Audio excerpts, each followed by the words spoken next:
What's up, everybody? Welcome back to another episode of the Quisha King Show, where we talk about faith, culture, and politics, all geared towards the next generation. I have a special guest for you today. She is dubbed the communications maven. Everyone, please welcome Miss Tamra Farah. Hello. Hey, Quisha, so great to be with you today.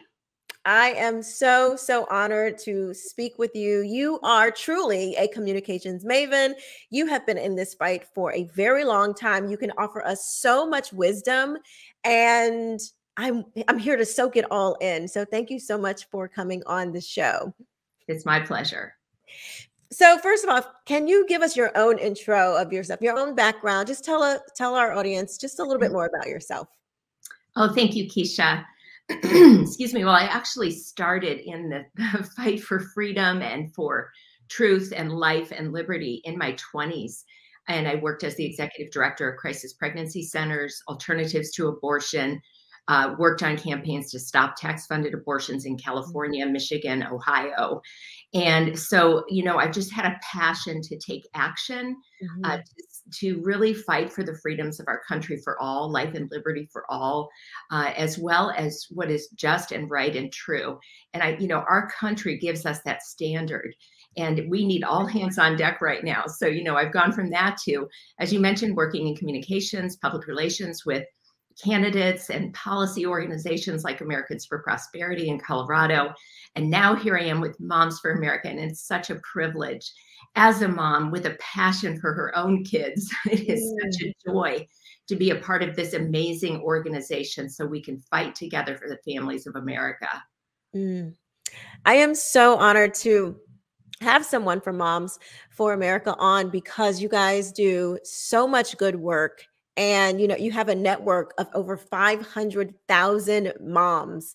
500, that's incredible. That's incredible resources. It's incredible ideas. You know, it's incredible wisdom to glean from. It's just such a broad, great network that you guys are building. And I want to talk more about that, what you guys are doing over there, because you're doing some really important stuff. And also just as your journey as a mother and what you're seeing in today's what's going on with our children today. I know you have some information on, you know, how this whole, you know, everything that our children are going through right now with the critical race theory and the gender, the queer theory, and just the indoctrination of our children. Share your wisdom with us. How did all this mess start? Yes. And, I have the privilege of being on the Moms for America team, which, by the way, was founded by Kimberly Fletcher in 2004, an amazing woman, our president. And our team has like tripled in the last year. So we're just ready to be in this fight and to join and link arms with moms. And that is one of the ways that I get to do that is through our strategic initiatives, which I lead. And one of those is our education and school board initiative, which you're referring to now. And yes, I'm just right there alongside thousands of moms, pardon me, all over the country that are pushing back against the agenda that you just mentioned, these horrible things in schools that are being taught to kids. You know, I call it gender manipulation. It is not gender awareness. It's not helping kids process things. It is literally suggesting, suggestions by trusted adults who have an influence over young children to think about things that they wouldn't even consider. And then, of course, the radical sex ed and the pornographic style sex ed. So we have to look back and see, where has this come from? Now, we know that sex education has been like a big deal in the last generation or so. Prior to that, it was very, very minimal, body parts, basically. And then we had sort of the revolution of birth control and, condoms in schools. And so when I was a younger woman, that was the big topic, is getting condoms in schools. Well, we have progressed to the point where the latest version of sex education in schools was passed in 2011. And guess who wrote that curriculum and guess who funded it? It was written by the former medical director of Planned Parenthood. Shocker. Funded by Hugh Hefner, who, of course, started Playboy. Oh, now that is a real shocker. I did not know that. Wow. You're Yes. kidding me. The devil is in the details, Quisha. Oh my gosh. Literally. Wait a minute. So Hugh Hefner helped to write legislation for public schools? So Hugh Hefner funded, Funded. Okay. contributed to this project with funding. The former medical director of Planned Parenthood was highly involved in writing the 2011 version of sex education for K through 12.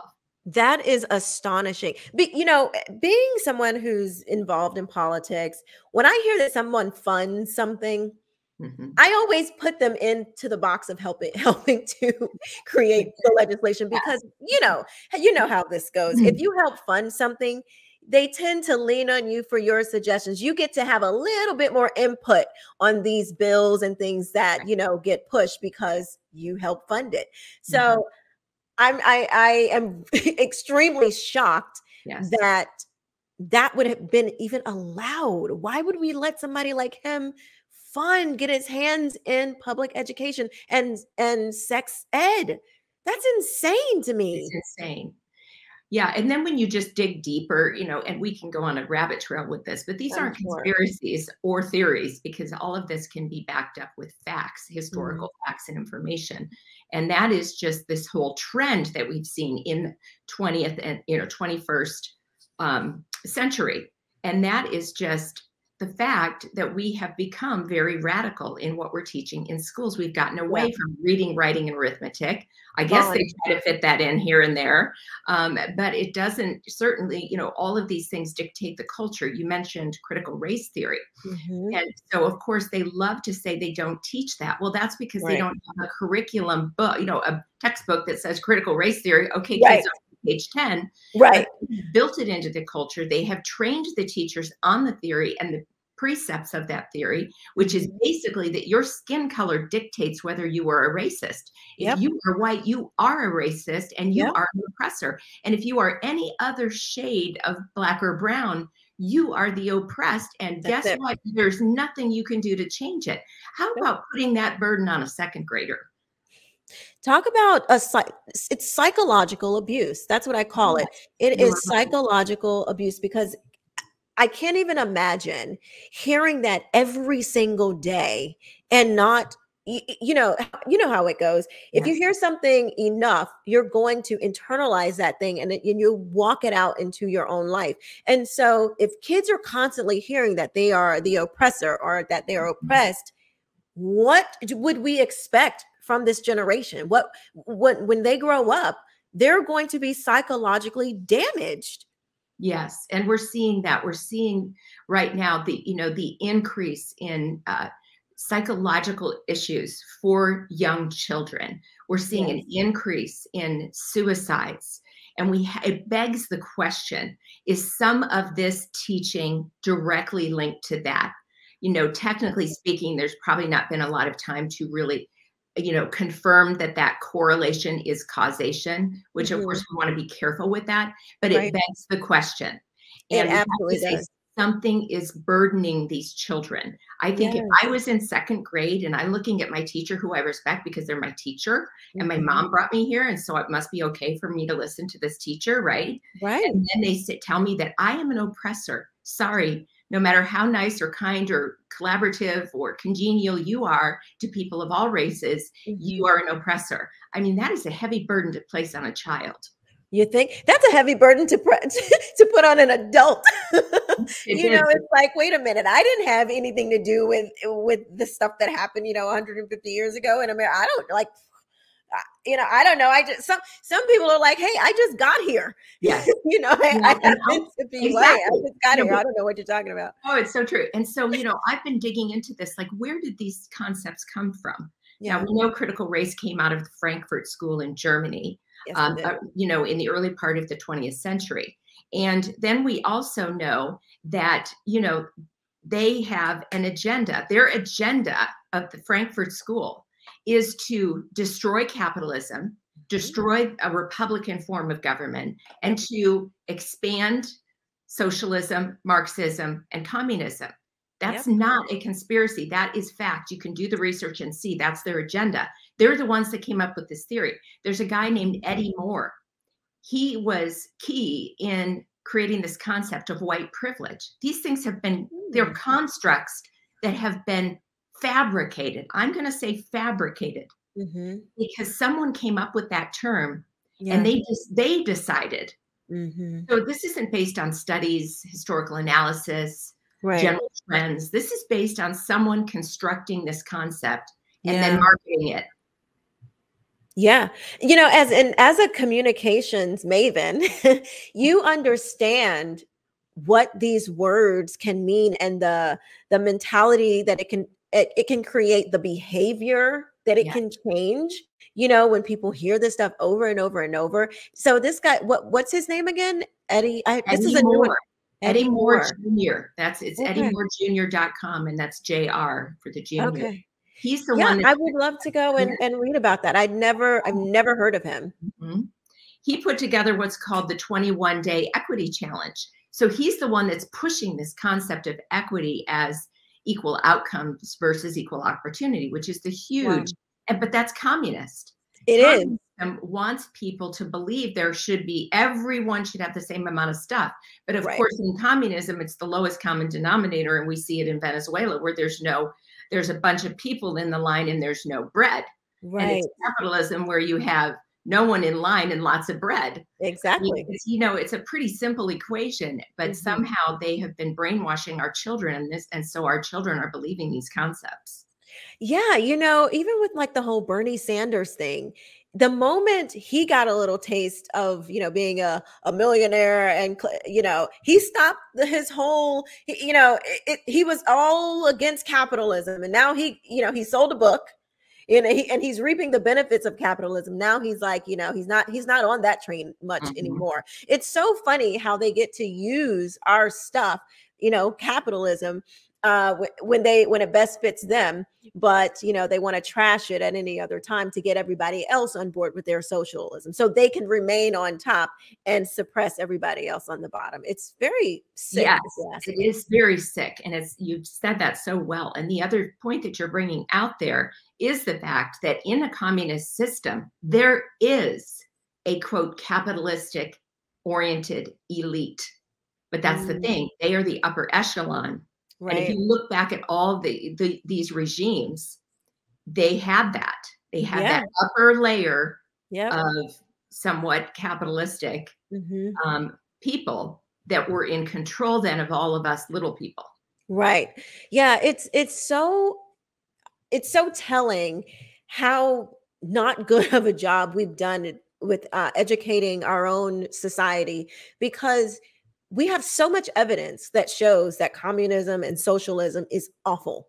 You know, there's so much historical evidence that it's awful, yet we have our own vice president who put out a promotion that equity was good and that this communist socialist idea was good. And you have our society, many people in our society, children included, who are, you know, taking this all in and saying that it's good. My oldest daughter, she was when she was in public school, her history teacher was talking about communism, and one of the kids in the class was like, Mrs. So-and-so, what's communism? And she said, oh, it's just sharing land. And he's like, oh, okay. So my daughter pulls him to the side after class, and she's like, no, don't believe that. Communism is bad. It's way worse than that. But that's what the good for her. I love it. Way to go, mama. That's my baby. But the teachers are telling kids, it's just sharing land. No biggie.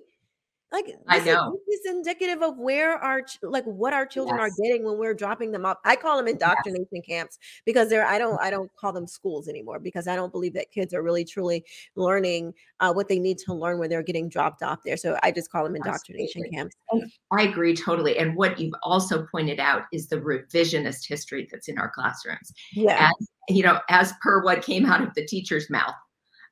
You know, so exactly. And so they've taken these stories, as you know, they've taken some of these stories out of the history books. Yeah. And it's so that, you know, they fight against parents who don't want them to be teaching, these false theories about race, and trumping up racism, which Yes. frankly hardly exists at all in our country. I mean, there will always be racists, and They'll always be racist. we will always denounce that. Right. But Americans are not racist in this generation. I mean, truly, we have made such great strides. We're the only Yeah. country in the world that fought a war to end end slavery. Yes, that's right. Thomas Sowell, for those who are interested, he just has an incredible history on race and slavery. That is the true history. Yeah. And so what our kids are being fed is truly false history. That's so true. Speaking of what parents are up against, when we're talking about this stuff and what our kids are learning, we were not too long ago called domestic terrorist, and you had some strong words. I believe the quote was they were school akin to schoolyard bullies. I thought that was so accurate. It is just a huge bully with a huge microphone for the FBI and the DOJ to collude with the White House and put parents on this threat tag list of domestic terrorists. Yes. And that was probably one of the most insulting things that I had ever heard. We are simply fighting for the proper education of our children, and then our own government turns around and calls us domestic terrorists. That is bullying to the highest level. It is. It's such, and what do bullies want to do? They want to intimidate people, right? And that's exactly, don't you think, Quisha? That's exactly what they wanted to do. They wanted to intimidate parents, keep them from going to, the school board meetings, because they would then become afraid that maybe somehow, someone would meet them outside the door to say, we need to, investigate you as a potential domestic terrorist. We have a new member of our strategic initiatives team who's going to be heading up our election security area in strategic initiatives, Sharona Bishop. And Sharona was, her door was banged down. Meanwhile, her door was unlocked. The FBI came and raided her house. Unbelievable. Took her and her husband's cell phones. They were homeschooling their children at the time. Thankfully, they looked out the window to see that these people were coming.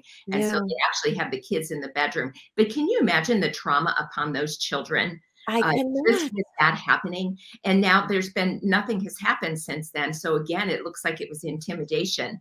But we just don't know. And all she has been doing is standing up for the rights of parents, standing up for the rights of parents to push back against this agenda on the left, and also encouraging that, every vote counts, one vote per person. Yes. Basic election security items that all of us as Americans, no matter what our race or color or creed, we just want our vote to count, and we want to be confident that our elections are secure.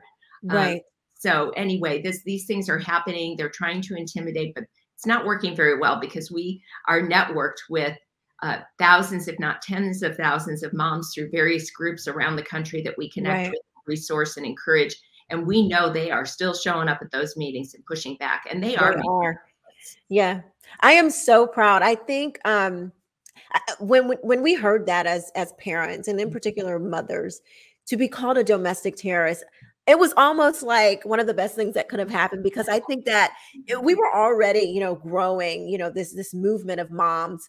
But I think when we heard that, it was like, okay, game on. It just ignited us even more. Like, you're going to call me a domestic terrorist because I care about my child? Some of us have the C-section marks to prove, that these babies belong to us. And there is nothing that we won't do for our children. And you have the nerve, the audacity to label me as a terrorist because I care about the child that I brought into this world. I mean, it was just so infuriating to me, Tamra. I was livid. I love it. You're a mama bear. Definitely. All day long. Hopefully they got the memo that they better not come between mama bear and her cubs, because it's like that. It was almost like the best thing that they could have ever done, because I'm so proud of our country and how we rose, and what we're continuing to see in school boards, in just regular people who are not really even involved in, politics or anything like that, but they're starting to pay attention to these things because they are seeing what's coming home in their kids' book bag. Or, well, from where it started, they heard what was going on through virtual learning and said, I'm sorry, excuse me, what did your teacher just say to you?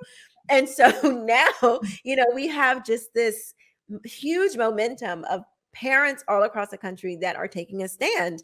And I know Moms for America is highly involved in that. And you guys are doing something special, I hear, over there. Can you tell us a little bit more about it? Yes. So we are getting ready to participate at CPAC, and we're very excited about that. And just to be there, and I know, Quisha, you're going to be there too. I So anyone will. who has not gotten a ticket that is able to make it to Tampa, we look so forward to having you there with us. We are also launching and looking forward to helping out these truckers as they come across the United States. So Yes. stay tuned. That is coming soon. Please follow our social media, Moms for America with the number 1 after the word America. And that's because we had our Facebook page deleted by Facebook a year or 2 ago, and we had to completely relaunch with a different name.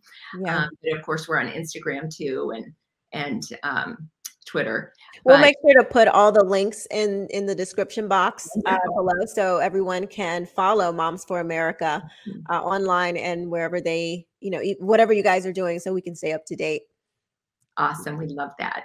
And if you want resources about pushing back on your school boards, running for school board, or if you're a school board member, we actually have an alternative to the National School Board Association and a membership that we offer and training that we offer for new school board members called the National School Boards Leadership Council. So we can put you in touch with all of this, and you can get there quickly by going to momforce21.com for those resources. That is so amazing. So not only, so you guys are actually problem solvers. Yes. Because you hear a lot of times, we talk about the problems, but you said, okay, we don't want to deal with the NSBA. We're going to make our own. I love that. That's what moms do, though. That's what moms do. So true. I love it. It is. We're problem solvers. And we're so privileged to have Dr. Kelly Coles from Ohio. She was a school board member for 2 terms. She was elected president. At first, she was the lone conservative voice. And then she won over her entire school board. They started voting with her. And after that, they elected her president, and she founded the National School Boards Leadership Council. She's been running it in Ohio for a couple of years. So it's even better than I said, because it's existing by a very capable leader. And we're just grateful that she's under the Moms for America umbrella. That is brilliant. That is absolutely brilliant. I love that. First of all, I had not heard about that new solution that you guys were offering, but I think that is phenomenal. That is really, really good.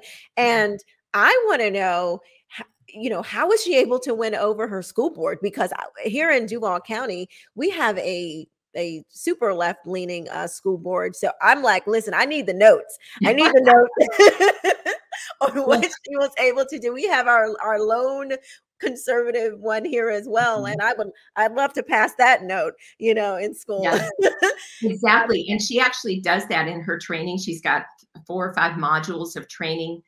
People can connect with that by just reaching out to actually, they could just reach out to Lindsay at momsforamerica.net. I can give you that information to share with your listeners. Yes. And then they can get invited to that. And you can find it on our website as well. But she does have really good tips. Now, I have to give a little caveat, though, because some of the people were a little more moderate. And here's just a little peek, into the way these things work, because I know we could talk all day and you probably have to wrap it up at some point. But the thing I wanted to mention about these school boards and the National School Board Association, for your listeners and that don't know this, they are really controlled by the left. These associations are funded by the left. Yes. They are pretty much controlled by the teachers unions agenda and the educational bureaucracy's agenda. So even though school boards have local control, it's been hijacked. Absolutely. It's been hijacked by these national groups and organizations. I call it the education cabal. And one of the things that the NSBA does is they teach and train these school board members to get on the bus and be on board and be a team player. And they really drive for a unanimous vote. which is Oh, just, you talk about undemocratic. My goodness sakes, right. it's horrific. And so one of the things she does is she helps unwind that and help people see how they are not obliged to do that. Actually, by law, they are Mm, obliged to stand up for the interests of the community because that's who elected them. exactly. You know, we could go on forever about that, but yeah, I Yeah. think your listeners get it because we know how we feel when our legislators don't do what we elected them to do. Absolutely. Wow, that is really incredible. I'm going to go on there myself to see, what all resources that are there and get that out too because I think that is so important that not only, we don't want to just be the complainers. We want to be people that can provide solutions and give parents another option. That's why school choice is so important because it's like you're not going to be trapped in just this one option. You have, when school choice is opened up, you have many different options that you can best get that is good for your family. So, that all of that just goes hand in hand when we're talking about school choice and school board elections and, parents getting more involved. And you mentioned Mom Force. Can you tell us a little bit more about, is it just is that where the school board is that where that lives under the Mom Force, or is there more tell us about Mom Force basically? Yes, absolutely. So there's several elements to Mom Force. It's our Okay. education and school board initiative. So Okay. we say, we help parents from the kitchen table to the school board. And so Okay. basically we launched in this environment last year. Last August is when we kind of really went online with it. And we just had to respond and engage in this effort by the mama bears who were poked by the left and who were Mm, standing up. Now, instead of being too busy to do anything, including voting, now you've got these moms stirred, engaged, just like you said, Quisha, because you ain't going to mess with my child. not a little bit. Right now, I'm coming down to that school board and telling you a thing or two because That's right. what are you teaching them? And so we wanted to just jump right into the middle of that to Mm, be that encouragement for these moms, to resource them, to bring them training, yeah. to bring them, materials where they could read or watch these videos or learn how to be more effective. Because, Yeah. of course, just going to a school board meeting and screaming and yelling and telling the school board members how terrible they are, we all know communications,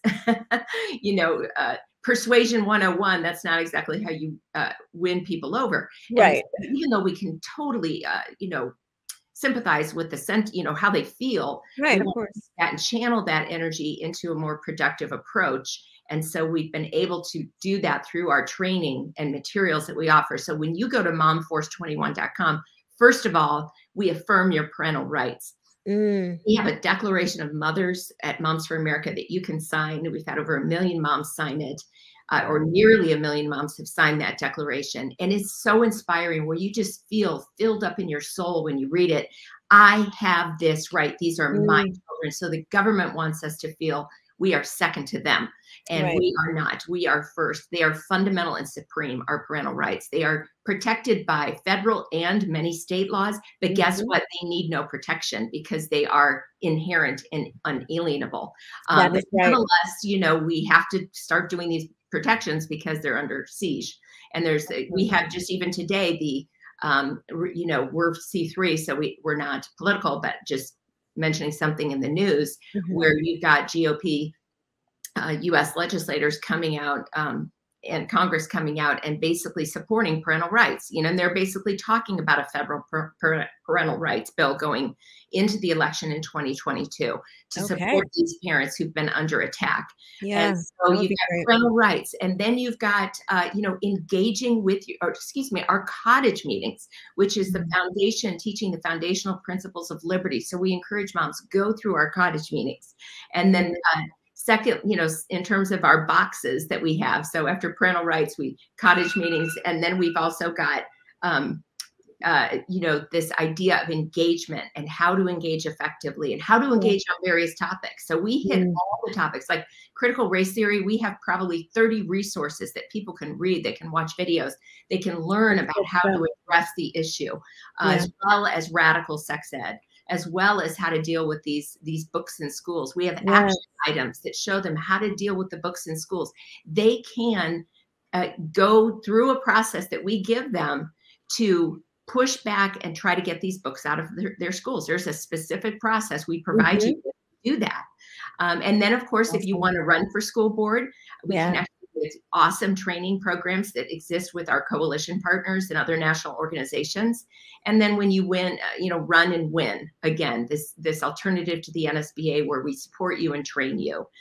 So we just try to have and then we also have another very important box, and I'll end with and that's our educational choice box. So that, like you were saying with homeschooling, we are encouraging parents, if at all possible, take your kids out of public school. I know it seems like a big hurdle, but we want to equip you. We've got resources where you can see it's very doable. You can create a pod with other families.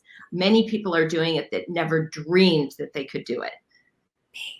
I am that mom. Yes. My oldest daughter is homeschooled. She's in a homeschool co-op though, because I knew I couldn't do the traditional style homeschooling, but thank God there are co-ops and pods and micro schools and virtual. There's so many ways to do it now. It doesn't have to be just this one idea. So I'm so grateful for organizations like Moms for America who provide those resources, who show parents you can do this, and also give them support on how to do this, like through the cottage meetings and things like that, where you don't feel like you're alone, because it can feel very overwhelming. But thank you so much. Can you tell everybody where they can find you, and give the Mom Force website too, if you don't mind? Okay. Yes. So momsforamerica.us. momsforamerica.us. You can fill out a contact form and check school board if you want to hear from us. We'll invite you to personal phone call. We'll invite you to our monthly collaboration call for Mom Force. And then also, if you want to get directly to the Mom Force page without having to click through menus, on the Moms for America website, you can go to momforce21.com, and that's the number 21. Fantastic. Thank you. Thank you. Thank you for everything that you're doing with Moms for America. And thanks for coming on the show. This was so much fun and very, very informative. So thank you. Thank you, Quisha, for having me. I loved chatting with you. Absolutely. We'll talk soon. Sounds good.